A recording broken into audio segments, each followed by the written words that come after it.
إن الحمد لله نحمده ونستعينه ونستغفره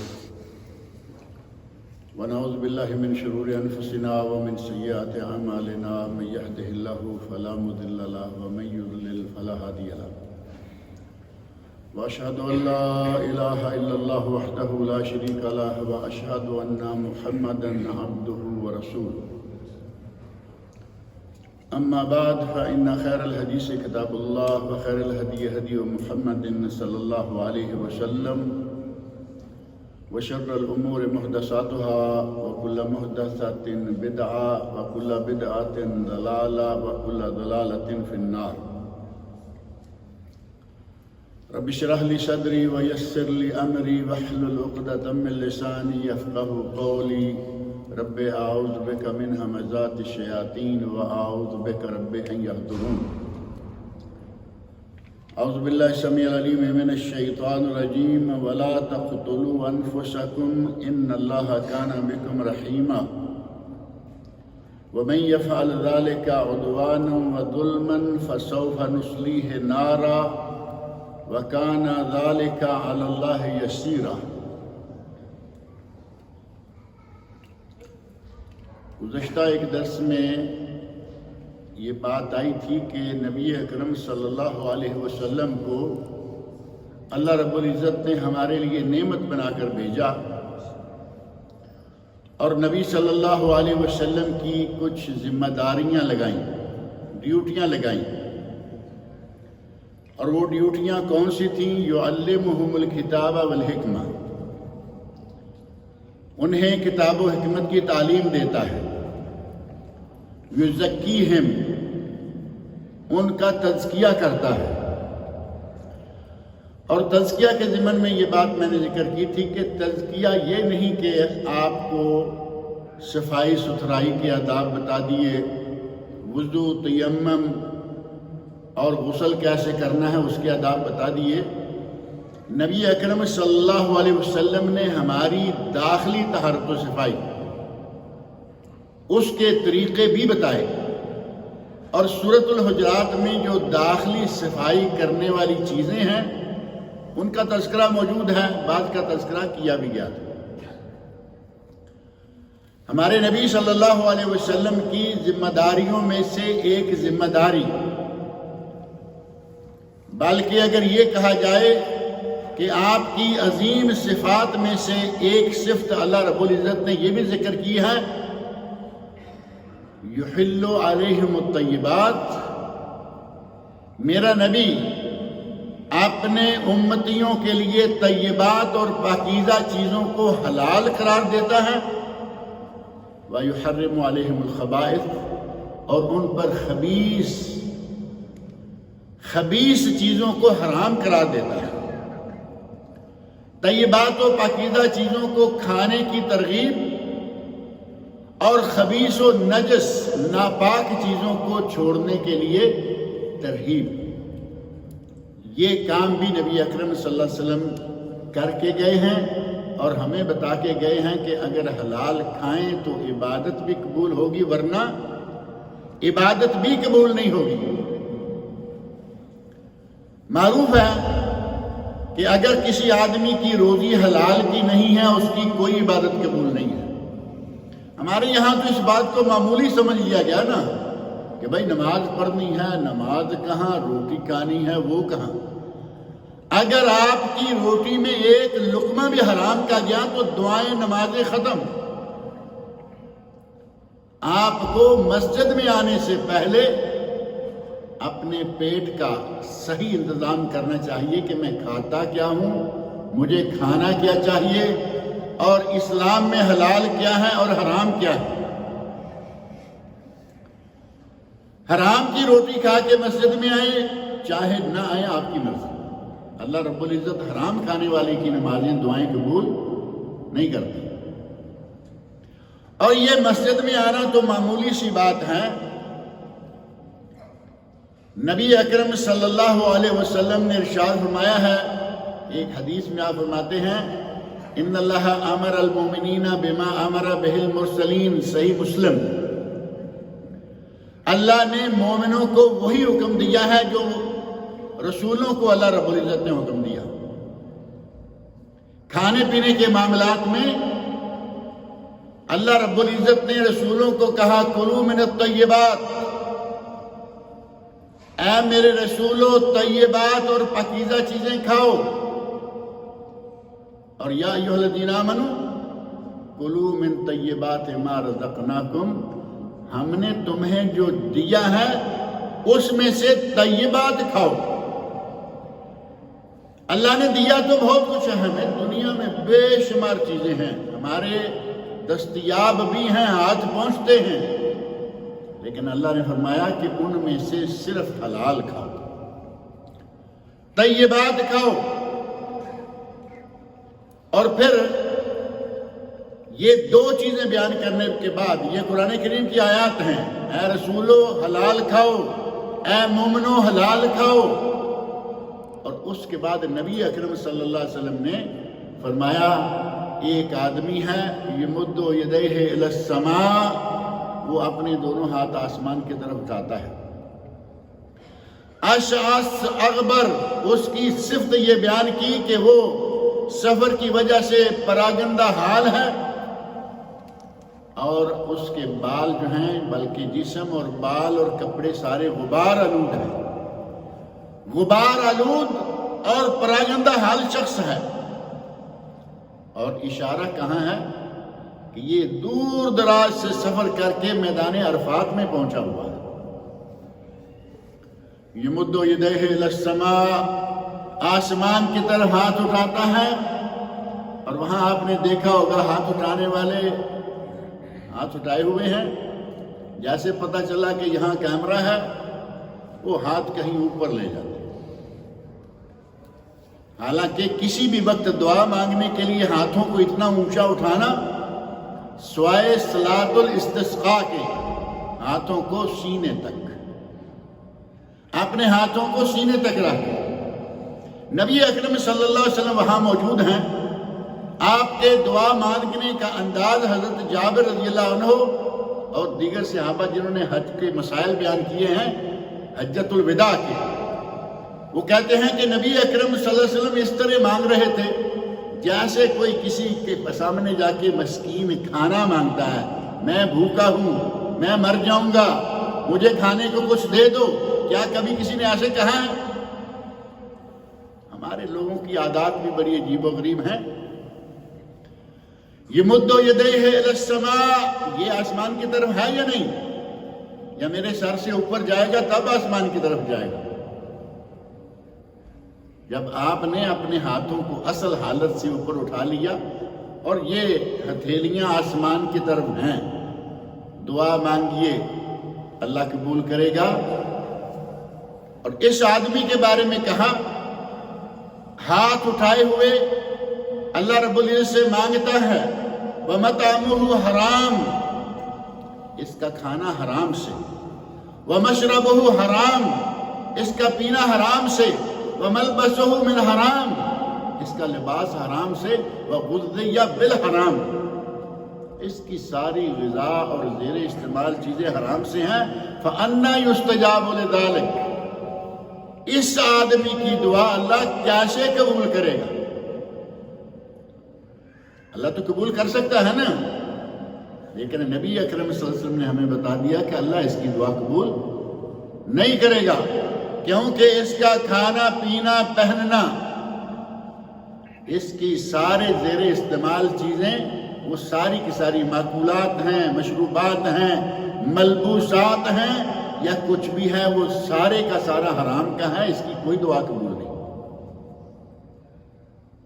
نبی اکرم صلی اللہ علیہ وسلم نے ہمارا یہ بھی تزکیہ کر دیا، باطن کا تزکیہ، حسد، بغض، ایک دوسرے کے خلاف مختلف قسم کی بیماریاں جو ہم اپنے دلوں میں پالے ہوئے ہیں ان کو نکالو، اور ساتھ ہی پیٹ کے اندر جو ڈالنا ہے وہ بھی پاک ڈالو۔ پیٹ کے اندر جو کچھ بھیجیں، حب دب، میٹھا میٹھا حب، یہ نہ ہو۔ کڑوا کھانا پڑے تو کھائیے، میٹھا حرام کا ہے اس سے بھاگ جائیے، چھوڑ دیجئے۔ آپ کی نمازیں، آپ کی دعائیں تب جا کے قبول ہوں گی۔ اور جو نماز ہی نہیں پڑھتا وہ کہے کہ اب مجھے کیا ضرورت ہے، میں تو نماز کے لیے ہی نہیں جاتا، نماز نہیں پڑھتا، مولوی جانے، یہ نمازی جانے حلال جانے حرام جانے۔ ایسا نہیں ہے، ہم مسلمان ہیں۔ قرآن کریم کا مخاطب صرف مسجد کا نمازی نہیں، قرآن کریم کا مخاطب صرف وہ شخص نہیں کہ جو دیندار ہے، قرآن کریم کا مخاطب ہر مسلمان ہے۔ مومنوں کو اللہ نے حکم دیا ہے حلال کھاؤ، مسلمانوں کو حکم دیا حلال کھاؤ۔ یا تو کہیں جو مسجد میں نہیں آ رہے، یا تو کہیں کہ ہم کافر ہیں، چلیے اس خاتمے سے نکل گئے۔ اگر اپنے آپ کو سینہ ٹھونک کر کہتے ہیں کہ میں مسلمان ہوں، تو پھر حلال کھانے کا اہتمام کیجیے۔ ہمارے یہاں حلال کھانے کی تو بالکل پرواہ نہیں کی جاتی۔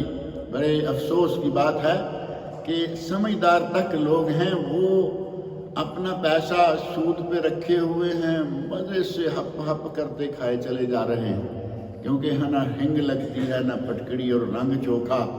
5-10 لاکھ روپیہ رکھ دیا، اب اس کو ماہانہ ایک اچھی بڑی رقم آ رہی ہے، اور کچھ لوگ ایسے ہیں وہ کہتے ہیں کہ ہم اس رقم کو نہیں ہلاتے، جو اس کے اوپر مکھن آتا ہے نا وہ کھاتے رہتے ہیں۔ اس مکھن کو زہر سمجھو، یہ مکھن نہیں ہے، یہ زہر ہے، یہ آپ کی روح کی جان نکال دے گا۔ آپ کو معلوم ہے قرآن کریم میں اللہ رب العزت نے کسی بھی گناہ پر اعلان جنگ نہیں کیا سوائے سود کے۔ ایک ہی صرف گناہ ہے جس کا ارتکاب کرنے والے کے ساتھ اللہ رب العزت نے اپنا اور اپنے نبی کا دونوں کا اعلان جنگ کیا ہے۔ اگر سود کے بارے میں پتہ چل جائے کہ یہ حرام ہے اور اس کے بعد بھی نہ چھوڑے، فَأَذَنُوا بِحَرْبٍ مِّنَ اللَّهِ وَرَسُولِهِ، تو وہ اللہ اور اس کے رسول کے ساتھ جنگ کے لیے تیار ہو گئے۔ لیکن کھا رہے ہیں، بڑے مزے سے کھا رہے ہیں، یوں لگتا ہے کہ ایسے یہ کچھ ہے ہی نہیں۔ نبی صلی اللہ علیہ وسلم فرماتے ہیں قرآن میں اللہ رب العزت نے جنگ کا اعلان کر دیا، اور نبی صلی اللہ علیہ وسلم نے فرمایا کہ ربا کے بہت سارے دروازے، آپ نے گنتی بتا دی، اتنے دروازے ہیں، اتنے درجے ہیں، ان درجوں میں سے ایک درجے کا گناہ اتنا ہے جتنا ماں کے ساتھ زنا کرنے کا گناہ ہو۔ پتہ نہیں ہمارے لوگوں کو سمجھ کیوں نہیں آتی، صرف کھا کے پیٹ بھر لینا۔ اللہ کے نبی فرما رہے ہیں کہ ماں کے ساتھ زنا کرنے کے برابر ایک درجے کا گناہ ہے، اور یہ ایک درجہ نہیں ہے۔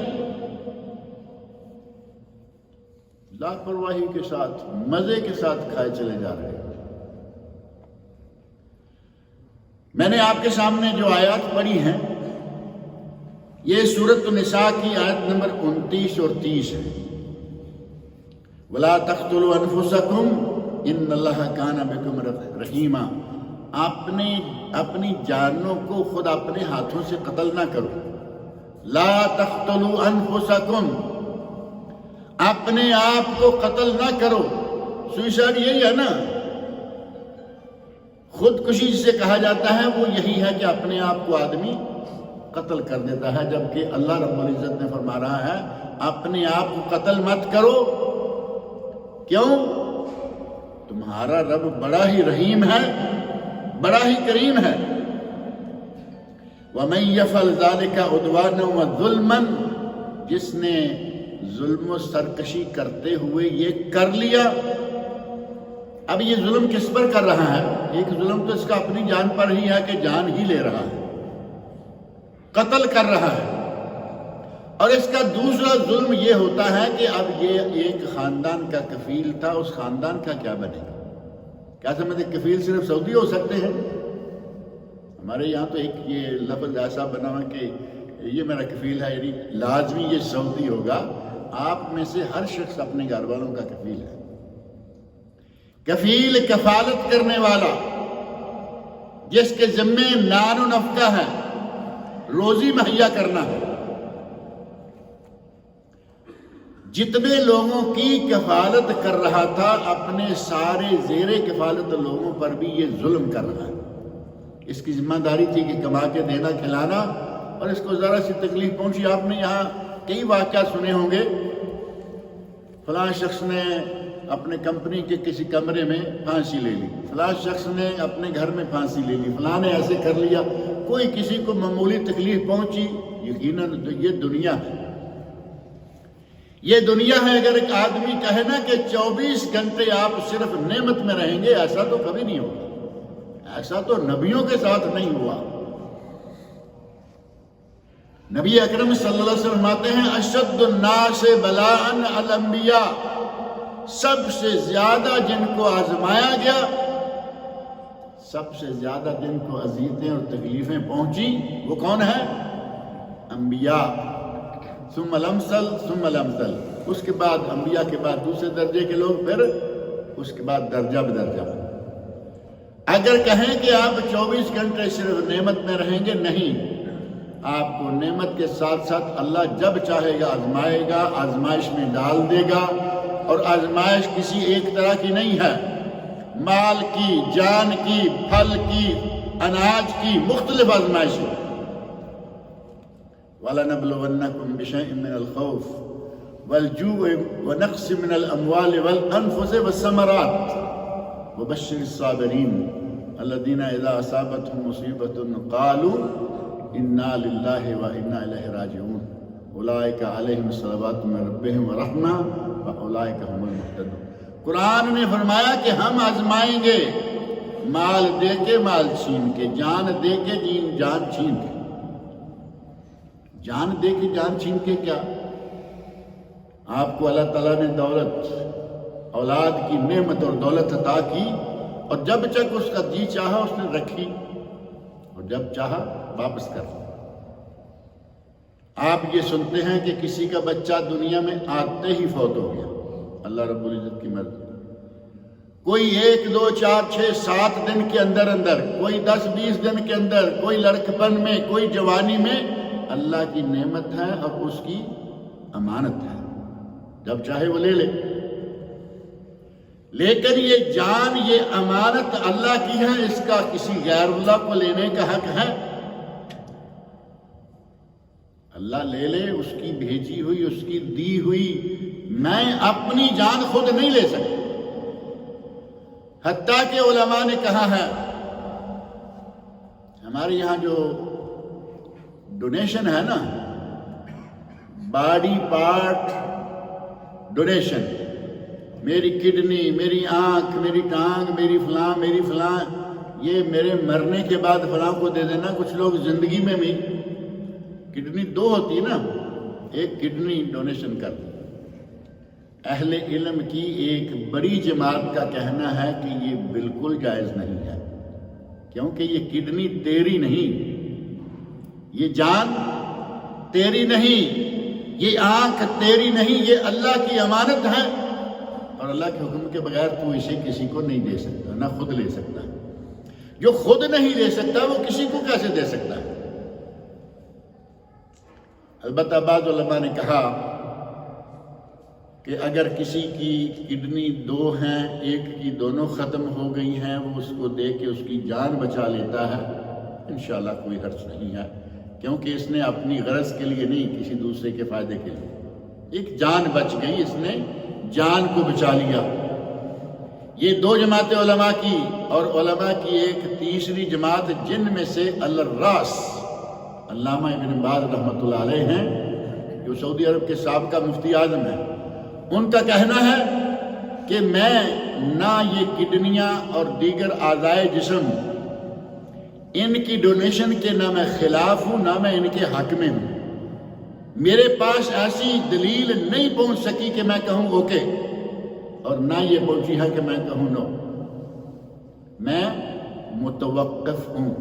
علماء میں سے، مجتہدین میں سے اور مفتی حضرات میں سے جو اہل انصاف، اعتدال پسند لوگ ہیں، وہ کبھی کبھی یہ فیصلہ بھی دیتے ہیں کہ میں نہ خلاف جاتا ہوں اور نہ میں اس کے حق میں ہوں، میں متوقف، یعنی میں اس کے بارے میں کچھ نہیں کہتا۔ اپنی جان نہیں لے سکتا، کسی دوسرے کی جان کیسے لے گا؟ اللہ رب العزت نے فرمایا کہ اپنے آپ کو قتل نہ کرو، اگر کوئی قتل کر لے گا تو کیا ہوگا؟ فَسَوْفَ نُصْلِيهِ نَارًا، اسے ہم جہنم پہنچا دیں گے۔ وَكَانَ ذَلِكَ عَلَى اللَّهِ يَسِيرًا، اور یہ بات، یہ کام اللہ کے لیے بہت آسان ہے، اللہ کے لیے یہ کوئی مشکل نہیں ہے۔ اسی طرح اللہ رب العزت نے فرمایا وَلَا تُلْقُوا بِأَيْدِيكُمْ إِلَى التَّهْلُكَةِ، سورۃ البقرہ کی آیت نمبر 195، اپنے آپ کو ہلاکت میں نہ ڈالو۔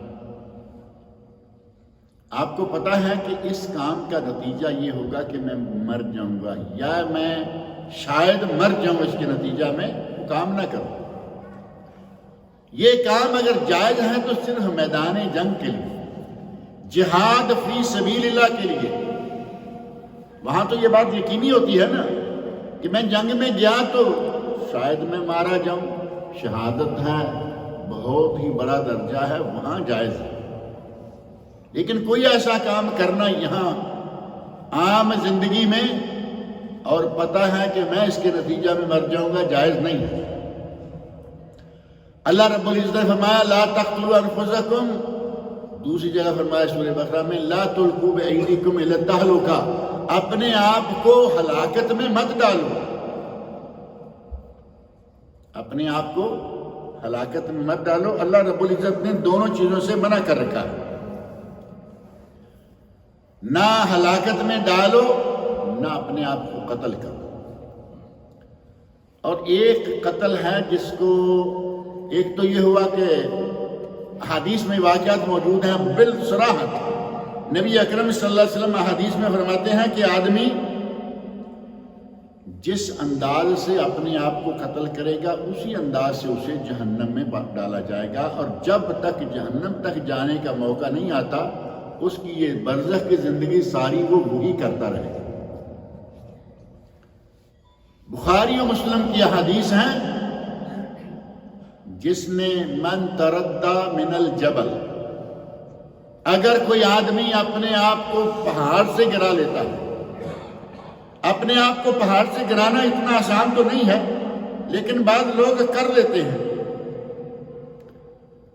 اگر کسی نے اپنے آپ کو پہاڑ سے گرا کر مارا، اللہ رب العزت اسے جہنم بھیج دے گا، خالدن مخلدن ابدا۔ اب دیکھیں تین لفظ، تینوں کا معنی ایک ہے، ایک سے بڑھ کر ایک، خالدن مخلدن ابدا، اس میں ہمیشہ ہمیشہ ہمیشہ رہے گا۔ پہاڑ سے گرا لیا تب ہمیشہ رہے گا۔ من قتل نفسہ بحدیدہ، اگر کسی نے اپنے آپ کو لوہے کے، تلوار ہے، چاقو ہے، چھری ہے، کسی بھی، کچھ لوگوں نے مرنے کا بڑا لائٹ سا طریقہ نکالا ہے، لائٹ سا طریقہ، یہاں کہیں تھوڑا سا لگایا اور لیٹ گئے، بازو لٹکا دیا، آہستہ آہستہ خون نچڑ جائے گا، مر جائے گا۔ اور کچھ ہیں وہ باقاعدہ اپنے گلے کو کاٹ لیتے ہیں جتنے زور سے مار سکتے ہیں۔ کبھی کبھی کچھ لوگ بچ بھی جاتے ہیں، دنیا میں کچھ ایک عذاب جھیل لیا لیکن پھر بچ گئے۔ نبی اکرم صلی اللہ علیہ وسلم فرماتے ہیں کہ جس نے اپنے آپ کو لوہے کے ساتھ مار لیا ہمیشہ ہمیشہ جہنم میں رہے گا۔ ومن قتل نفسہ بالسم، سم کا معنی زہر، پائزن، اگر کوئی زہر پھانک کے مرتا ہے وہ زہر پھانکتا رہے گا اور اسی طرح زہر پھانکتے ہوئے اس کو جہنم میں پہنچا دیا جائے گا۔ ومن تردى من جبل وقتل نفسه فهو في نار جہنم خالدا مخلدا ابدا، پہاڑ سے گرنے والا، زہر کے ساتھ مرنے والا، لوہے کے ساتھ مرنے والا۔ بندوق میں کیا چیز استعمال ہوتی ہے؟ لوہا، اصل چیز وہاں بھی لوہا ہی ہے، بارود ہے، لوہے ہی سے بنا ہوا ہے، اس میں مسالے وسالے ڈالے ہوئے ہیں تاکہ ذرا مزیدار قسم کا ہو جائے۔ کسی بھی چیز سے کوئی آدمی اپنے آپ کو مارتا ہے وہ جہنم جائے گا، خالدن مخلدن ابدا۔ اور یہاں ایک بات بطور خاص ذہن میں رکھیں کہ یہ ہے موتیں ساری ذرا تیز تیز، پہاڑ سے گرا ختم، زہر کھایا ختم، چھری ماری ختم، کسی نے تھوڑا لمبا کر لیا تاکہ ذرا آرام سے مزے سے مر جاؤں۔ کیا ذہن ہے ہمارے لوگوں کا، مرنا بھی ہے اور بڑے آرام سے۔ اور میرے خیال شاید یہ بھی نیت ہوتی ہوگی کہ اگر کوئی پہنچ گیا ٹائم پہ تو بچا لے گا۔ ہر کام میں مارجن کی تلاش۔ اور ایک ہے الموت البطی۔ موت البطی کیا ہے؟ دھیمی دھیمی آہستہ آہستہ آنے والی موت، وہ آپ کو یکدم نہیں مارے گی، لیکن ایک وقت آئے گا کہ وہ آپ کو مار دے گی۔ اور یہ بطی موت، دھیمی موت کون سی ہے؟ یعنی انتہائی سست رفتار موت، یہ ہے جو منشیات کے ذریعے آتی ہے۔ کیا سمجھتے ہیں کہ جو آدمی حشیش یا کوئی بھی دوسری چیز، حشیش ہے، بھنگ ہے، افیون ہے، یہاں یمن کے پاس، یمن کے بارڈر پر اس طرف بھی اس طرف بھی القات ایک بوٹی ہے، میرا خیال ہے یہاں جس کو القات کہتے ہیں وہ ہمارے پاکستان انڈیا میں بھنگ کہلواتی ہے۔ اب یہ چیزیں جو ہیں یہ فوری طور پہ نہیں مارتی، یہ کھاتے رہیے اور آہستہ آہستہ وہ آپ کو سلو پائزن ہے یہ۔ اور اس سلو پائزن کا آغاز کیسے ہوتا ہے؟ یہ اس کا سب سے بڑا شکار نوجوان طبقہ ہے۔ بڑی عمر کے لوگ اب اس کو کیا کریں گے، تو ویسے ہی جانے والے ہیں۔ نوجوان طبقے کو اس طرف لگایا جاتا ہے، اور خاص طور پر کافروں کی کوششوں سے مسلمانوں میں یہ چیزیں آئیں کہ ان کے نوجوانوں کو بیکار کر دیں۔ انہیں معلوم ہے کہ ان کے نوجوانوں کا خون گرم ہے، کبھی بھی یہ اگلنے شروع ہو جاتے ہیں اور یہ اپنی کارروائیاں کر دیتے ہیں، ہمیں جگہ جگہ پہ جوتوں کے نیچے لے آتے ہیں، ان کے نوجوانوں کو بیکار۔ سالانہ رپورٹیں آتی رہتی ہیں کہ فلاں ملک میں اتنے لوگ تمباکو نوشی اور تمباکو خوری کے نتیجہ میں مر گئے، ان کی موت کا سبب تمباکو ہوتا ہے، پھیپھڑے جل گیا، آہستہ آہستہ ختم ہو گیا، لیکن اس میں تھوڑا ٹائم لگتا ہے۔ اور عام منشیات جو ہیں ان کا آغاز کیسے ہوتا ہے؟ بری صحبت۔ سب سے پہلے نوجوانوں کو بری صحبت ہاتھ آ گئی، نمازی آدمی کے ساتھ، نمازی نوجوان کے ساتھ ملیں جلیں اٹھیں بیٹھیں، جو آپ نماز پڑھتا ہے، اپنے ماں باپ کا احترام کرتا ہے، حکم مانتا ہے، آپ کو کبھی اس طرح کی لت نہیں لگے گی۔ یہ لت وہاں لگے گی کہ آدمی نوجوانوں کا ٹولہ بیکار قسم کا بے نماز ہے، وہ پہلے استعمال کر رہے ہیں، اسے کھینچ کے لے گئے اور اسے یہ نہیں کہا کہ یہ بڑا خطرہ ہے اور یہ ضرور چکھو، ضرور کھاؤ، بلکہ اس کو بڑے مزے سے لگائے دو، چکھ تو کرو، ہم نہیں کہتے کہ پیو، چکھ تو کرو۔ اب یہ آغاز ہوتا ہے اس کا۔ سگریٹ پینے والے اپنی پاکٹ میں سے نکال کے سگریٹ خود سلگا کے دیکھو تو صحیح، 4 کش تو لگا کے دیکھو، وہ 4 کش اسے آہستہ آہستہ موت کے منہ میں لے جاتے ہیں۔ جتنے بھی نشہ آور چیزیں استعمال کرنے والے لوگ ہیں وہ نئی نئی پارٹیاں اس طرح لاتے ہیں، اور خاص طور پر جس کے ہاتھ میں کچھ پیسہ ہو وہ ضرور لے آتے ہیں۔ ان کی کوشش ہوتی ہے کہ آ جائے گا تو پھر ہمارا بھی کام چلتا رہے گا۔ اس کو عادی کیا اور اس کے بعد اس کی جیب تک پہنچ گئے، اس کے گھر کی جیب تک پہنچ گئے۔ اور آپ کے علم میں ایسے واقعات آتے ہوں گے کہ آدمی نشئی ہے، نشے کا رسیہ ہے، عادی ہو چکا ہے، اب وہ نہ گھر والوں کا نہ باہر والوں کا، وہ صرف نشے کا رشتہ دار، کوئی مروت نہیں، معاشرے میں کوئی عزت نہیں، کوئی مقام و مرتبہ نہیں، حتیٰ کہ آپ کو معلوم ہے جس گھر میں ایک نشئی ہو اس گھر میں لوگ رشتہ نہیں دیتے، اس گھر میں بیٹی کا رشتہ نہیں دیں گے کہ یہ بدبخت کب یہ ہماری بیٹی پہ ہاتھ ڈال دے۔ اپنے لیے یہ نقصان دہ، اپنی موت کا دشمن، اپنی جان کا دشمن اور اپنے گھر والوں کا دشمن، اپنی بیٹیوں بہنوں کا دشمن، معاشرے میں یہ مقام ہو جاتا ہے کہ اس کے ساتھ کوئی رشتہ کرنے کو تیار نہیں، اس کی بیٹی لینے کو تیار نہیں، اس کے بیٹے کو بیٹی دینے کو تیار نہیں۔ اپنے گھر کو اس نے جہنم بنا رکھا ہے، بیوی سے ہر وقت توتکار، بچوں سے توتکار، ان کے جہاں کہیں آپ کا کسی کے ساتھ واسطہ پڑا ہو، بیوی ہر وقت بیچاری طلاق کے منہ پہ رہتی ہے، طلاق کی توپ کے دھانے پہ، نکالو پیسہ، نکالو ماں باپ سے لے کے آؤ، زیورات دو، نہیں تو میں ابھی طلاق دیتا ہوں۔ ہمارے یہاں پاک و ہند میں خاص طور پر بیٹیاں طلاق کے نام سے بالکل ایسے ہوتا ہے کہ جیسے موت آ جائے گی، اپنا سب کچھ قربان کر دیں گی لیکن اس وحشی کو طلاق تک نہیں پہنچنے دیں گی۔ لیکن ایک وقت آئے گا کہ اس کے پاس بھی سونا ختم ہو جائے گا، ماں کا سونا بیچنے والے موجود، چوری اٹھا کے بیوی سے زبردستی لے کر بیچنے والے موجود، اپنی بہنوں کا سونا چرا کر بیچنے والے موجود۔ اب گھر میں سونا اور پیسہ ختم کر لیا، اب کیا کریں گے؟ اب باری آتی ہے چوری چکاری کی، کہ اسے تو وہ چاہیے، انہوں نے ایسا لگا رکھا ہے، ساتھیوں نے اتنا اس کو پابند کر دیا ہے کہ اسے روزانہ یا 2 مرتبہ وہ ایک خوراک چاہیے۔ اب یہ چوری کرے گا، چوری چکاری سے کچھ ہاتھ نہیں آیا۔ ایسے واقعات موجود ہیں کہ صرف نشے کے لیے، پیسہ حاصل کرنے کے لیے آدمی کو قتل کر دیا، جان لے لی، 4 پیسے اس کے پاس جو ہیں وہ لے لی۔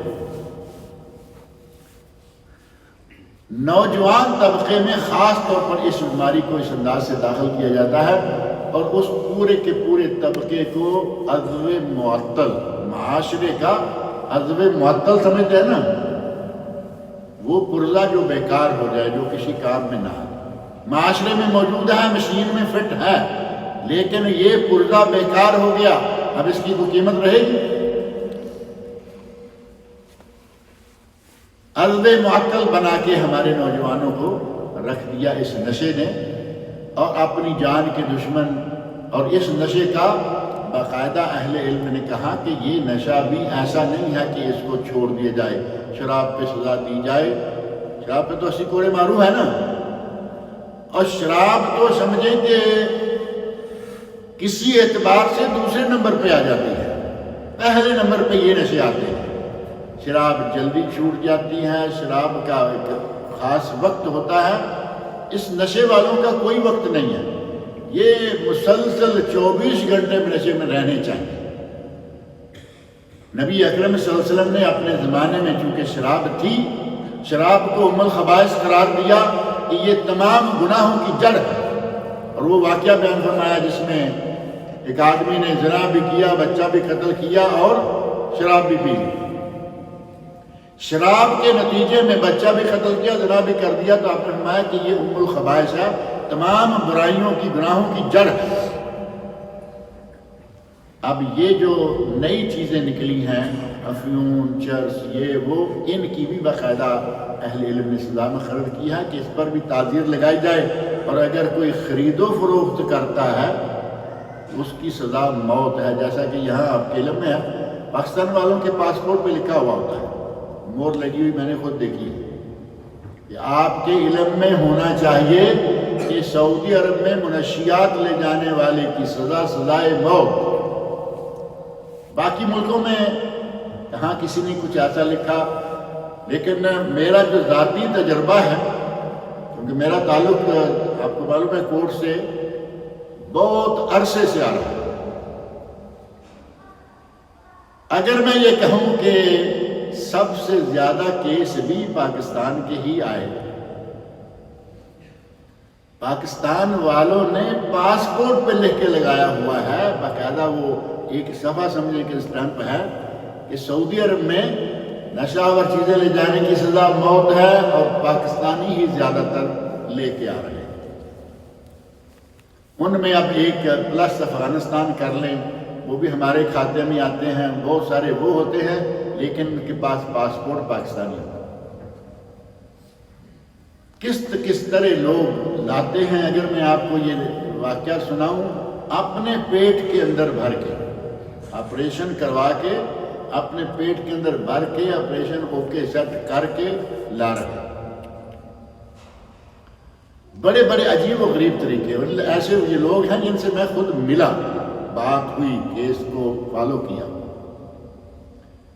اپنی جان کے دشمن، اپنے گھر والوں کے دشمن، اپنی اولاد کے دشمن، ماں باپ کے دشمن، تو کبھی کبھی کچھ تھوڑا سا، نبی اکرم صلی اللہ علیہ وسلم فرمایا ما اسکر کثیرہ فقلیلہ حرام، صحیح بخاری صحیح مسلم، جس کی زیادہ مقدار نشہ دے دے اس کی بوند بھی حرام ہے، اس کا ایک قطرہ بھی حرام ہے،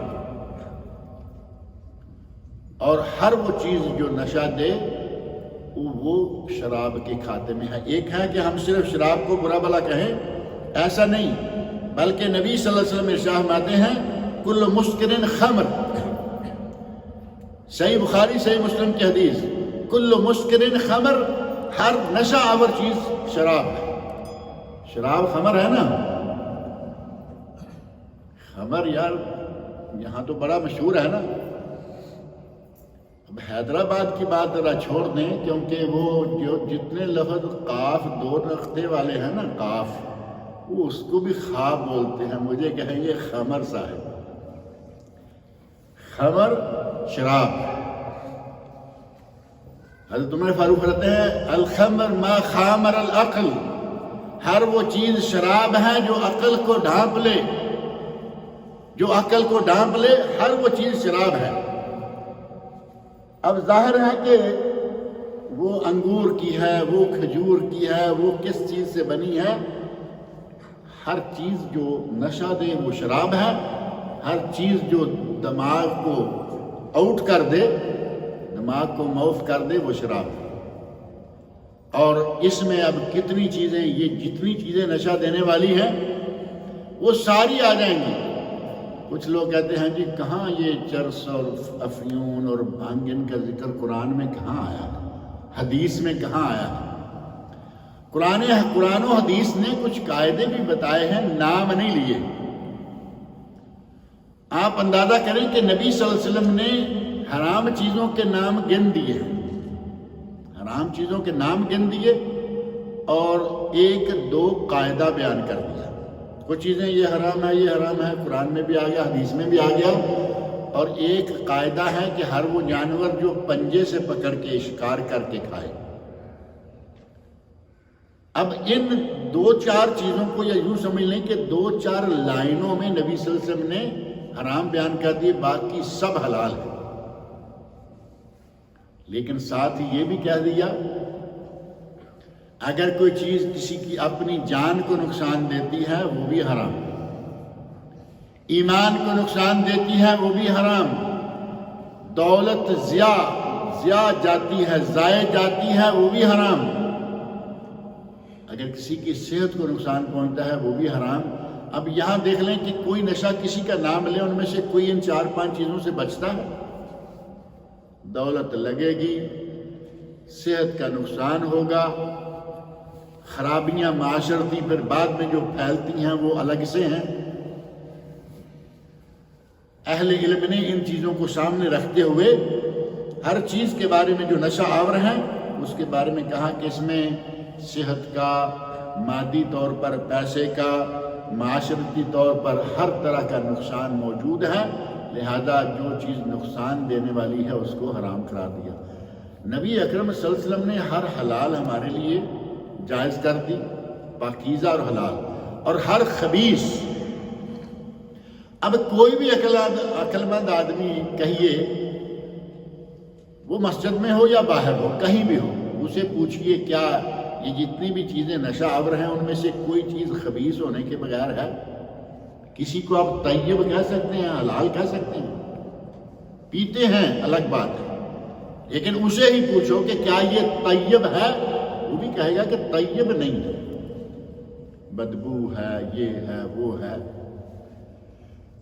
طیب یہ کوئی چیز نبی صلی اللہ علیہ وسلم نے ہر طیب کو حلال قرار دیا اور ہر خبیث کو حرام قرار دیا۔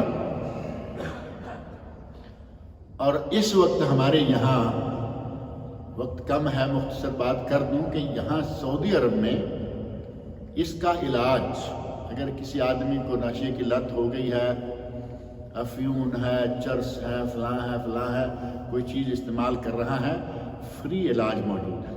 یہ جیسے پچھلے دنوں کرونا کا ہوا نا، اقامہ ہے نہیں ہے آؤ، کسی نے اقامہ نہیں پوچھا کہ اقامہ ختم ہو گیا نہیں ہوا، آؤ انجیکشن لگواؤ، جو اس کی انویسٹیگیشنز وہ ساری فری میں رہی۔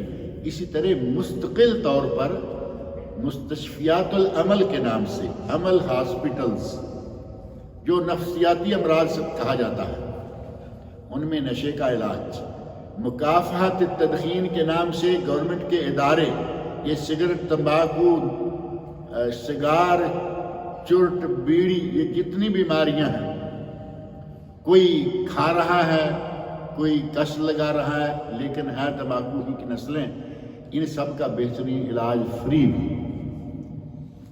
سعودی گورنمنٹ فری میں یہ سارے کام کر رہی ہے، ادارے کام کر رہے ہیں، اور ادارے گورنمنٹ کے صرف علاج والے ادارے ہی نہیں، کچھ ادارے وہ بھی ہیں جو باقاعدہ دیسی علاج بھی کرتے ہیں۔ اگر کہیں کوئی شراب پینے والی پارٹی پکڑی گئی، اٹھا کے لے گیا، تو ان کا علاج تو معروف ہے نا کیا ہوگا، دیسی علاج ہوگا ڈنڈے ڈپنڈے کے ساتھ۔ اور ادارے بڑی بڑی مقدار میں آپ کے اس پل پر، کازوے بحرین، بڑی بڑی مقدار پر نشہ آور چیزیں پکڑتے ہیں کسٹم والے، ایئرپورٹ سے پکڑتے ہیں کسٹم والے۔ گورنمنٹ کے ادارے بھی کام کر رہے ہیں، خود گورنمنٹ کام کر رہی ہے، اور اس طرح یہ جو نہی عن المنکر کا کھاتا اور منکر کو روکنے کا کھاتا، اس کے علاوہ کتنی رحیمی ہے، کتنی مہربانی ہے کہ بھائی ہمارے پاس آؤ، ہم آپ کی یہ بیماری چھڑا دیں گے فری میں، اور پوری طرح جتنا بھی یہ معاملہ ہے وہ سیکرٹ رہے گا۔ آپ ان سے رابطہ کر لیجئے، آپ کے دوست کو بھی پتہ نہیں چلے گا کہ تمہارا یہ دوست ہمارے پاس علاج کرانے آ رہا ہے، اتنا سیکرٹ رکھا جاتا ہے۔ موقع سے فائدہ اٹھانا چاہیے۔ اگر کسی کی نظر میں کوئی ایسا ہے جو یہ کام کرتا ہے، اسے چاہیے کہ وہ علاج کرائے، اپنے نوجوان بچوں کو، نو عمر بچوں کو اچھی صحبت والے بچوں کے ساتھ اٹھنے بیٹھنے کی تلقین کیجیے، ورنہ یہ آہستہ آہستہ پھر پہلے چکھاتے ہیں پھر پکا لگا دیتے ہیں۔ ایسے بچوں سے اپنے بچوں کو دور رکھیے۔ پچھلے دنوں میں نے ذکر کیا تھا صحبت صالح ترا صالح کنت، اچھی صحبت تمہیں بھی اچھا کر دے گی، صحبت طالح ترا طالح کنت، بری صحبت تمہیں بھی برا کر دے گی۔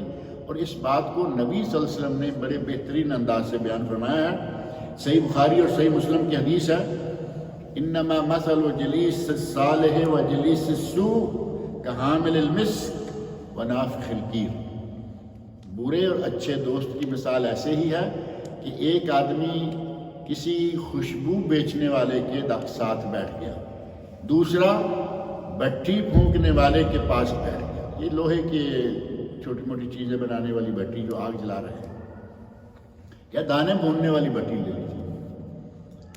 جو نبی صلی اللہ علیہ وسلم فرما رہے ہیں جس کا اچھی صحبت ہے، خوشبویات والے کے ساتھ تعلق ہو گیا، خوشبویات والے سے کبھی کوئی شیشی خرید لی، ادھر ادھر آتے جاتے بھی لگاتا رہا، نہیں خریدی، کبھی ہو سکتا ہے کہ وہی لگا دے۔ آپ کو معلوم ہے نا، بیچنے والے ہر آنے جانے والے کو پہلے وہ تھوڑا سا لگا دیتے ہیں کہ چیک کرو، مزہ آئے تو خرید لو، اور اگر کچھ بھی نہیں ہوگا تو خوشبویات والے کے پاس آپ کو خوشبو آئے گی یا نہیں آئے گی؟ فری میں، نہ دینے پر نہ کچھ کرنے پر، وہ آئے گی ہی آئے گی۔ یہ ہے اچھی صحبت۔ اور بری صحبت والا، اس کے آگ جلانے کے نتیجہ میں دھواں، ناک میں دھواں آئے گا، کچھ چیزیں جلانے پر بڑی بدبو آتی ہے، دھواں بھی آئے گا، بدبو بھی آئے گا، اور کبھی کبھی آپ کو معلوم ہے اس پہ سے تر تر تر کر کے چنگاریاں سی پھوٹتی ہیں، عجیب سی، شرارے جس کو کہا جاتا ہے، شرارہ کہیں آ گیا، ایک سوراخ تو ہو گیا نا۔ نبی اکرم صلی اللہ علیہ وسلم فرمایا کہ یہ ہے اچھے اور برے دوست کی۔ اور پنجابی میں ایک شعر کے طور پر کہتے ہیں کہ شعر کو پوری طور پہ تو شاید میں ادا نہ کر سکوں، چنگیاں دے لڑ لگیاں تیری چولی پھل پے. اچھے لوگوں کے ساتھ رہے، اٹھے بیٹھے تو آپ کی جھولی میں پھول آئیں، اچھی باتیں آئیں گی، اچھی مجلسیں آئیں گی، اچھی صحبتیں آئیں گی. چنگیاں دے لڑ لگیاں تیری چولی پھل پے، بریاں دے لڑ لگیاں پہلے بھی ڈول گئے. اگر ماں باپ نے کو تھوڑے بہت پھول دیے ہوئے تھے، بری صحبت میں بیٹھے تو وہ پھول بھی ضائع ہو گئے. اللہ تعالیٰ مجھے اور آپ سب لوگوں کو اپنے بچوں کو سنبھالنے، خود اپنے آپ کو سنبھالنے کی توفیق عطا فرمائے، اور ہمیں یہ توفیق عطا فرمائے کہ ہم کسی بھی بری صحبت میں نہ خود بیٹھیں اور نہ اپنے بچوں کو بٹھائیں. اللہ رب العزت مجھے اور آپ سب لوگوں کو نیک عمل کی توفیق عطا فرمائے.